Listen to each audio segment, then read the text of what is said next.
Welcome to commerce studies.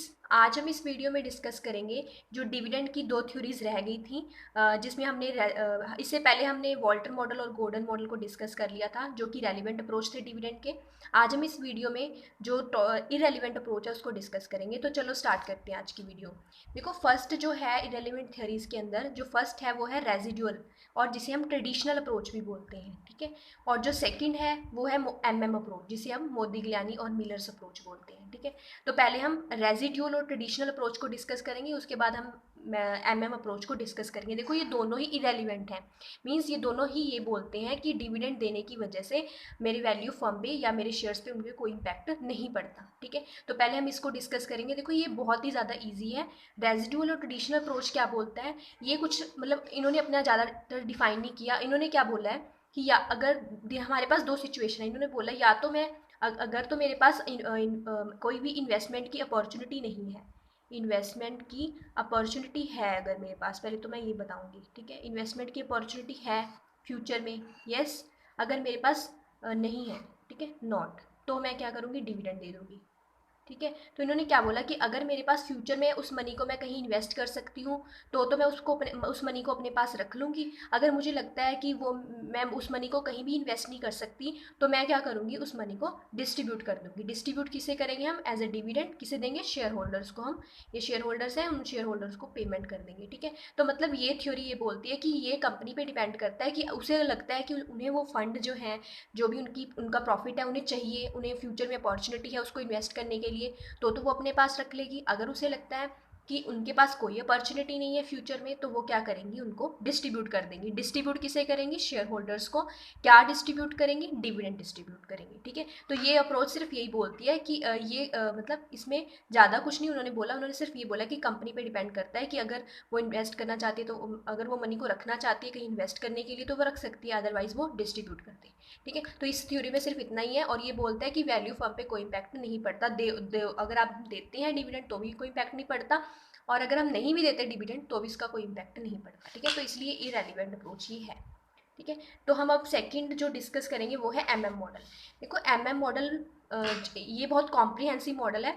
इन्होंने बहुत अच्छी तरह से इस मतलब डिविडेंड को डिफाइन किया है। इन्होंने बोला है कि भी डिविडेंड देने और ना देने से ना वैल्यू फर्म पे कोई भी इम्पैक्ट नहीं पड़ता, ठीक है।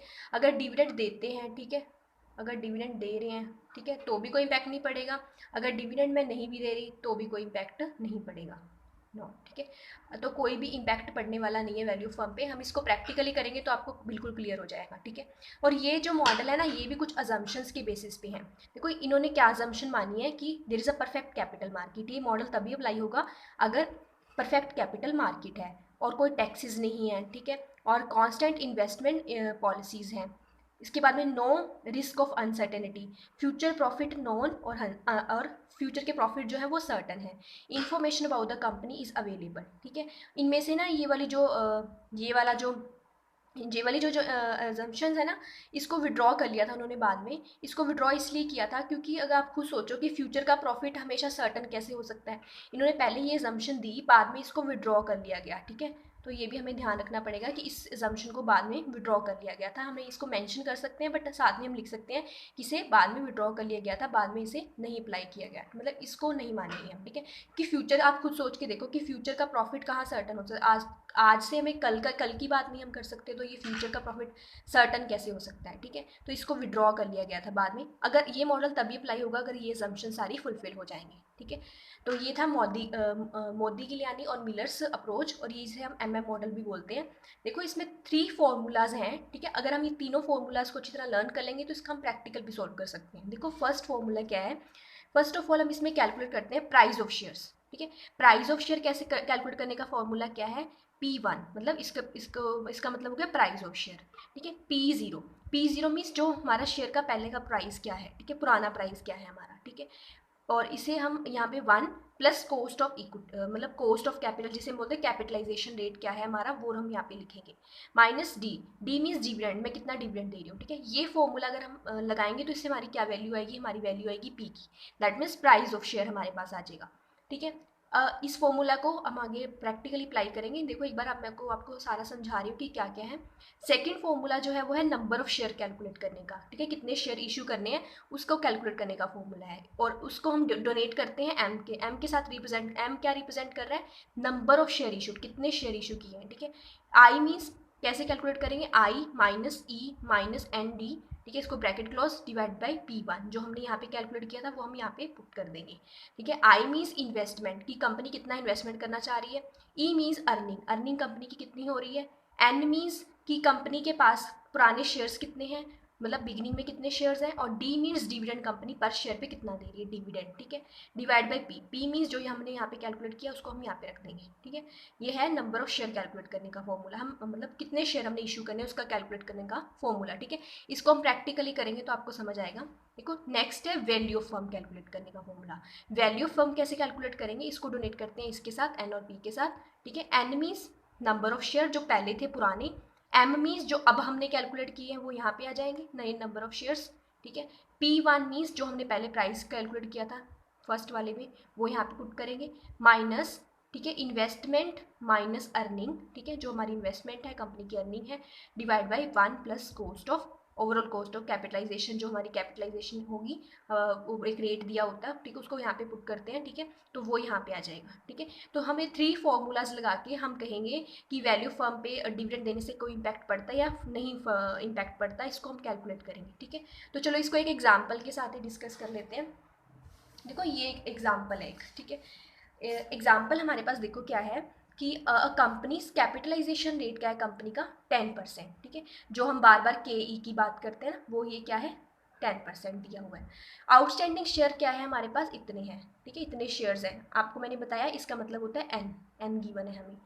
नेक्स्ट है डिविडेंड, डिविडेंड जो हमें डी बार बार फॉर्मूलाज में पूछ रहे हैं वो क्या है हमारे पास डिविडेंड दिया हुआ है कि कंपनी जो है डिविडेंड 6 पर शेयर वो दे रही है, ठीक है।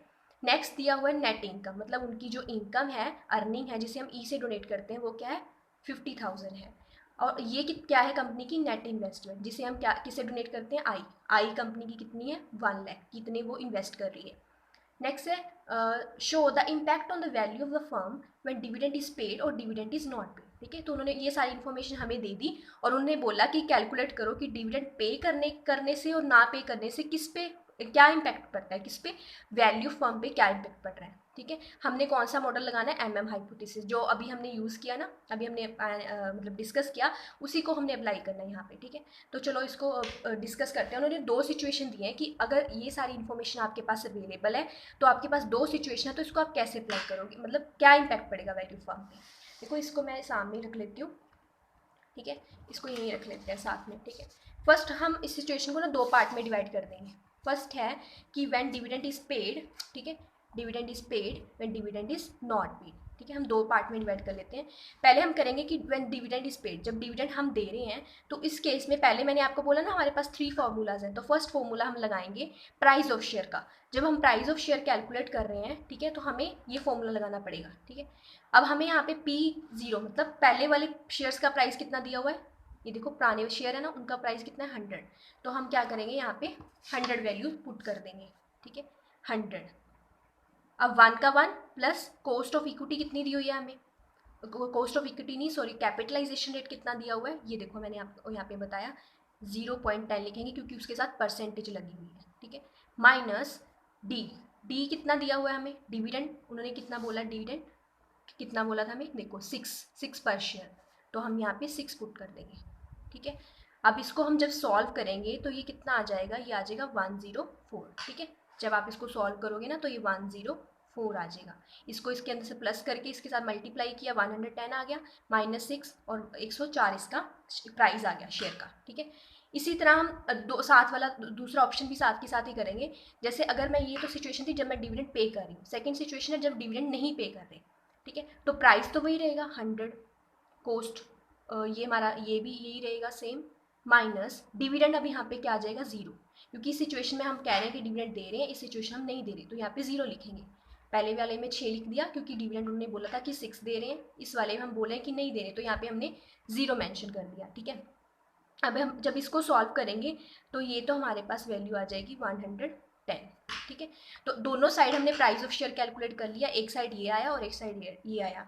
जब हमने डिविडेंड पे किया तो 104 हमारा आंसर आया, और जब हमने डिविडेंड नहीं पे किया तो 110 हमारा आंसर आया। ठीक है, नेक्स्ट फॉर्मूला हम अप्लाई करते हैं। नेक्स्ट है number of share to be issued. ठीक है, number of share to be issued के का फॉर्मूला है एम, इसको डोनेट करते हैं एम के साथ। ठीक है, M is I minus E minus N D 1 divided by P1। ठीक है, तो हम चलो डिस्कस कर स्टार्ट करते हैं। आई मीन्स इन्वेस्टमेंट, इन्वेस्टमेंट कितनी दी हुई है हमें, इन्वेस्टमेंट ये देखो 1 लाख रुपीज़ दी हुई है। ठीक है, हमने यहाँ पे 1 लाख पुट कर देंगे वैल्यू। ठीक है, यहाँ पे माइनस था। ई मीन्स अर्निंग, अर्निंग कितनी हो रही थी मेरी 50,000। ठीक है, 50,000 अर्निंग गिवन है, तो 50,000 यहाँ पे पुट कर देंगे।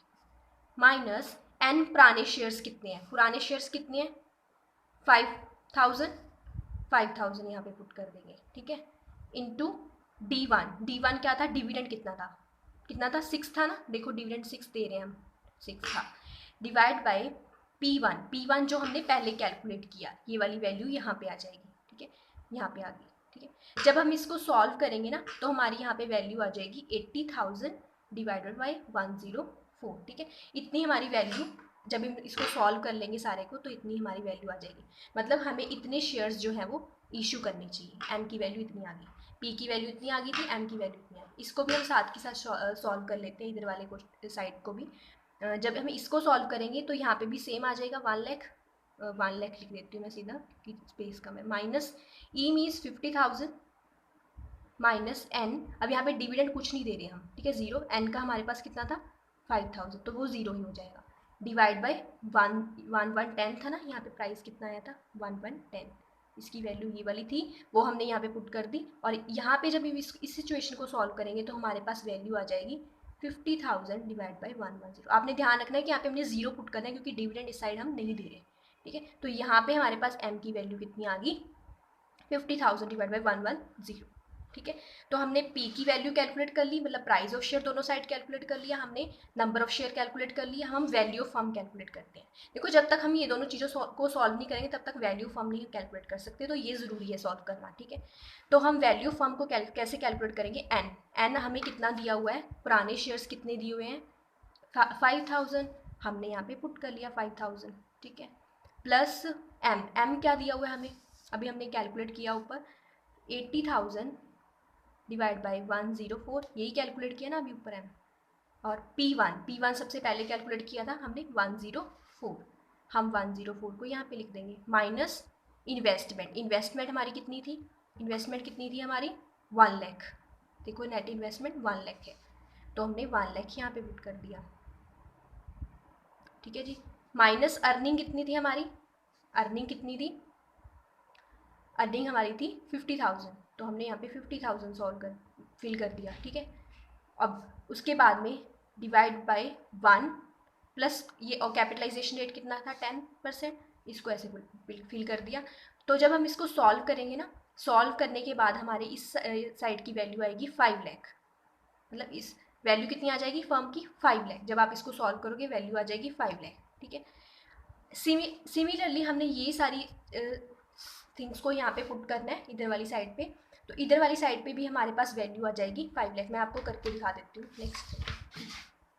ठीक है जी, तो हमारे पास फॉर्मूला क्या था, दोबारा देखना पड़ेगा यहाँ पे, हाँ जी, N plus M, okay, formula था हमारे पास P1 minus investment minus earning divide by 1 plus cost of equity. ठीक है, यही फॉर्मूला था हमारे पास, लेट मी चेक, यस यही फॉर्मूला है। ठीक है जी, अब इस साइड हमारे पास क्या है 50,000, सॉरी 5,000 थे पुराने शेयर्स, और एम कितना कैलकुलेट किया था मैंने, एम कैलकुलेट किया था इतना। ठीक है जी, 50,000 divide by 110, price of share कितना कैलकुलेट किया था इस केस में, इतना ही किया था 110, हाँ जी 110 ही किया था। माइनस इन्वेस्टमेंट हमारी कितनी है 1 लाख की, अर्निंग कितनी है 50,000 की। ठीक है जी, इसको डिवाइड कर लेंगे 1 प्लस कॉस्ट ऑफ इक्विटी के साथ। जब इसको हमने कॉस्ट ऑफ इक्विटी नहीं, सॉरी कैपिटलाइजेशन रेट, आप इसको कैपिटलाइजेशन ही बोलना, मैं ऐसा बोल देती हूँ। इसको जब हमने सॉल्व किया तो इस साइड भी कितना आ जाएगा 5 लाख। ठीक है। तो हम देखेंगे, दोनों साइड का देखेंगे कि अगर मैं डिविडेंड पे कर रही हूँ और अगर मैं डिविडेंड नहीं पे कर रही, अगर मैं डिविडेंड पे कर रही हूँ तो भी मेरी वैल्यू ऑफ फर्म 5 लाख आ रही है सारा सॉल्व करने के बाद। और अगर मैं डिविडेंड नहीं पे कर रही, ठीक है, नहीं पे कर रही, तो उस सिचुएशन में भी जो वैल्यू आ रही है वो 5 लाख ही आ रही है, ठीक है। तो मतलब हम क्या कंक्लूड करेंगे इसके साथ, हम कंक्लूड करेंगे कि एमएम हाइपोथेसिस क्या बोलता है कि चाहे हम डिविडेंड दें, डिविडेंड पेड और not paid, it will not have any impact, किसी भी तरह का कोई इम्पैक्ट नहीं आता on the value of firm, ठीक है। Value of firm will remain same, ठीक है, value of firm will remain same, ठीक है जी। अब आपको मैंने प्रैक्टिकली करके भी दिखा दिया, आप इसका क्वेश्चन का स्क्रीनशॉट भी ले सकते हो। मैं 1 मिनट आपको क्वेश्चन दिखा देती हूँ। क्वेश्चन कहाँ गया, आपको मैं क्वेश्चन दिखा देती हूँ एक बार, आप इसका स्क्रीनशॉट लेके इसको खुद सॉल्व करके भी देख लेना। हाँ जी, स्क्रीनशॉट ले लो आप इसका, ठीक है, स्क्रीनशॉट ले लिया होगा, आप इसको खुद सॉल्व करके देखना। ये फॉर्मूलाज है तीनों, आप इसका भी ले सकते हो, ठीक है जी। ओके, तो आपको आई थिंक क्लियर हो गया होगा आज हमने क्या क्या डिस्कस किया। हमने किया कि रेलिवेंट रेजिडुअल ट्रेडिशनल, जिसे रेजिडुअल ट्रेडिशनल अप्रोच भी बोलते हैं, एक होता है एमएमएफ मॉडल, ठीक है। जो रेजिडुअल अप्रोच होता है ये कहता है कि कंपनी पे डिपेंड करता है, अगर उसके पास सफिशिएंट फंड है और वो उसे कहीं इन्वेस्ट करना चाहती है तो वो डिविडेंड ना दे, अगर वो कहीं पे इन्वेस्ट करना नहीं चाहती तो वो उसको डिविडेंड की फॉर्म में दे दे, ठीक है। और सेकंड हमने किया एमएम मॉडल, एमएम मॉडल में हमने किया कि फर्म चाहे डिविडेंड दे चाहे ना दे, वैल्यू फर्म पे कोई इंपैक्ट नहीं पड़ रहा। हमने इसको प्रैक्टिकली भी सॉल्व करके देखा, ठीक है। 3 फॉर्मूलाज मैंने आपको बोले कि आप इनको लर्न कर लीजिए, price of shares and number of shares to be issued and the value of firm, ठीक है। तो दोनों के केस में वैल्यू फर्म जो है वो सेम आएंगी, ठीक है। मैंने आपको इसका प्रैक्टिकल इसका आपको सॉल्व करके देख सकते हो स्क्रीनशॉट लेके। And thank you so much. अगर आपको क्लियर हो गया हो तो उसको शेयर कर देना और लाइक ज़रूर कर देना प्लीज़, आप लाइक नहीं करते हो।